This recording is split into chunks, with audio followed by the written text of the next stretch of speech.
My brothers texted, "We voted you out of the family business. Hack your desk." I replied, "Okay." When they tried to log into the company servers the next day, they realized the family business was built entirely on the code I had just revoked. I, 28 male, just got the most hilarious text from my brothers.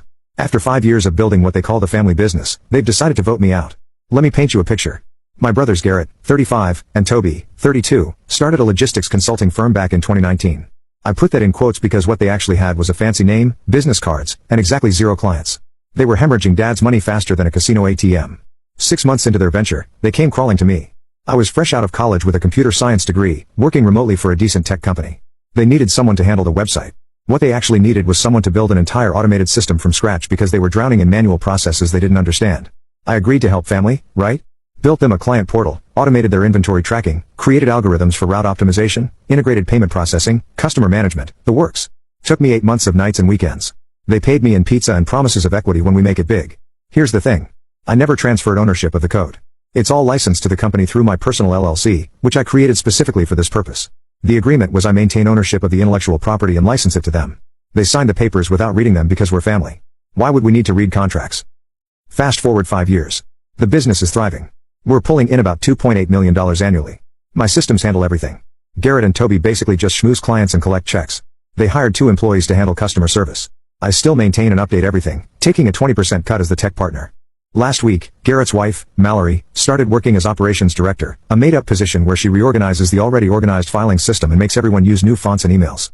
Toby's girlfriend, Kelsey, became social media manager, despite the fact we're a B2B company that doesn't need Instagram presence. Yesterday at 4 p.m., I get this text in our group chat, "Hey, we held a partners meeting and voted. You're out.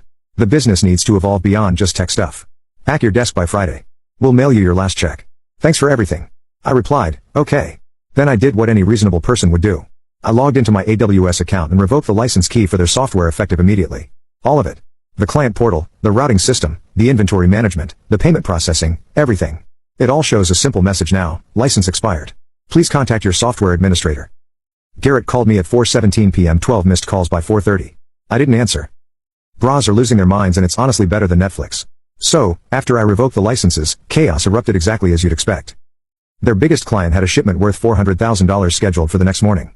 Without the routing system, they had no idea which drivers were supposed to go where. The inventory system was down, so they couldn't even figure out what was supposed to be shipped. Garrett showed up at my apartment at 6 a.m. yesterday, pounding on the door like the police. I recorded it through my Ring doorbell, but didn't answer. He screamed for 20 minutes about how I'm sabotaging the family and being petty. My neighbor eventually threatened to call the cops, so he left. Then came the lawyer threats. Toby sent me this gem of an email. "Our attorney says what you did is illegal sabotage and corporate theft. You have 24 hours to restore access or we're suing for damages and pressing criminal charges. This is your only warning." I forwarded it to my lawyer friend who literally laughed. I have a signed licensing agreement. They terminated my position in the company. The license was contingent on my involvement. It's all in writing in the contract they signed. But here's where it gets good. Mallory, Garrett's wife, tried to be sneaky. She reached out to my ex-girlfriend on Facebook trying to dig up dirt on me. Apparently, she told my ex that I was having a mental breakdown and had stolen company property and asked if my ex had noticed any unstable behavior when we dated. My ex, bless her, screenshot everything and sent it to me with, "Lamo, your family is insane. Glad you're finally standing up to them." They also tried to hire an emergency IT company to rebuild the system. The company came in, looked at what needed to be built, and quoted them $450,000 in 6 months minimum. That's when reality started hitting. See, they never understood what I built. It's not some off-the-shelf software. It's 5 years of custom code, integrations with 16 different APIs, machine learning algorithms trained on their specific data, and a database structure that took me months to optimize. You can't just download a replacement. Last night, Toby texted me privately, "Bro, this is getting out of hand. Just turn it back on and we'll work something out." I replied, "I don't work there anymore. Remember, you voted." He tried calling immediately. I didn't answer. This morning, I woke up to an email from their biggest client, CCing me on a message to my brothers. They're threatening to sue for breach of contract if their shipments aren't handled by Monday. That's $2.3 million in contracts about to evaporate. The best part, Garrett and Toby's dad called me. He's the one who initially funded their business. He's furious, not at me, at them. Turns out they told him I was stepping back to focus on other opportunities. He had no idea they forced me out. "You built that entire company," he said. "Those idiots can't even merge a PDF without help." He's right. They literally once called me at 11 p.m. because they couldn't figure out how to combine 2 documents. The entitlement has reached levels I didn't think were possible. So, after hemorrhaging 3 major clients and facing a lawsuit from their biggest one, my brothers did what any reasonable people would do. They tried to break into my apartment to access my computer. I kid you not, my Ring doorbell caught Garrett trying to jimmy the lock at 2 a.m. Thursday night while Toby stood lookout. I called the cops while watching them live. The look on their faces when the police rolled up was priceless. They tried to explain they were my brothers and it was a family matter. The cops didn't care. I pressed charges for attempted breaking and entering. They were released the next morning, and that's when Mallory decided to escalate. She called my current employer, told them I was involved in corporate espionage and had stolen proprietary software. She claimed I was using company time to sabotage their business. My boss called me into his office concerned. I showed him the licensing agreement, the text where they fired me, and the ring footage of them trying to break into my apartment. He literally said, "Your family sounds exhausting. Take the rest of the week off paid to deal with this mess." But the real kicker came Friday afternoon. They served me with an emergency injunction to force me to restore the software. Their lawyer argued I was holding the company hostage and causing irreparable harm. Court was yesterday.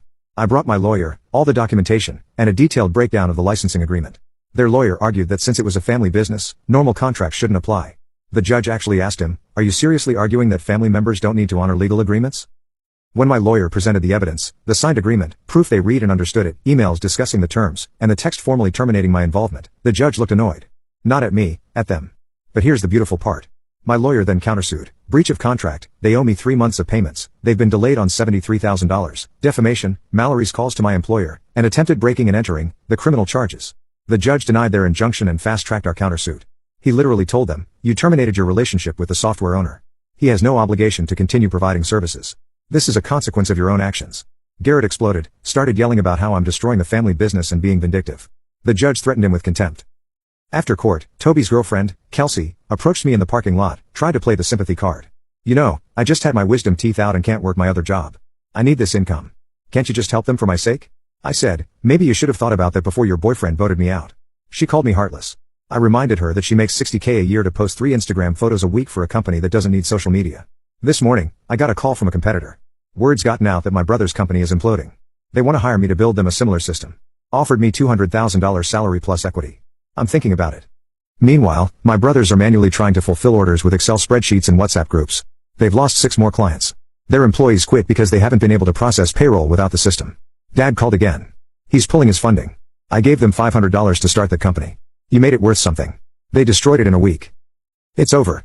The family business is dead and the fallout is exactly what they deserved. After losing all their major clients and failing to secure emergency funding, Garrett and Toby had to shut down operations. But not before trying one last desperate move. They attempted to sell the company, including my software as an asset. A potential buyer reached out to me for technical due diligence. I sent them the licensing agreement, clearly showing they don't own the software. The buyer immediately withdrew their offer and actually thanked me for saving them from a potential lawsuit. When my brothers found out, Garrett sent me a text that just said, "You're no longer my brother." I replied, "According to your vote, I haven't been for a month." The civil suit concluded last week. The judge ruled in my favor on all counts.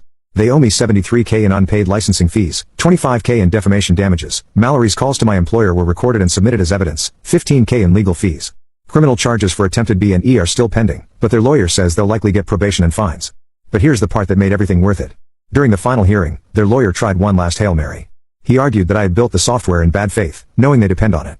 The judge asked him, "Are you arguing that providing good service for 5 years constitutes bad faith?" Even their own lawyer looked embarrassed.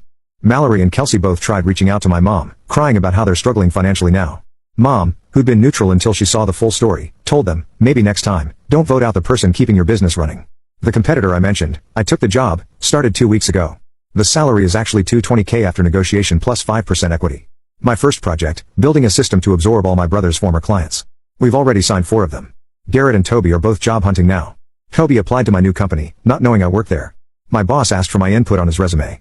I told him the truth. Toby's a decent salesman, but needs constant technical support and has a history of making decisions without understanding their consequences. He didn't get an interview. The family dynamics are destroyed, obviously. But here's the thing, they were always broken. I was just the only one pretending they weren't. My brothers treated me like hired help. They didn't have to pay fair wages, too. They genuinely thought I was replaceable, that what I did was just computer stuff anyone could figure out. Dad's been the surprising silver lining. He apologized for enabling them for so long.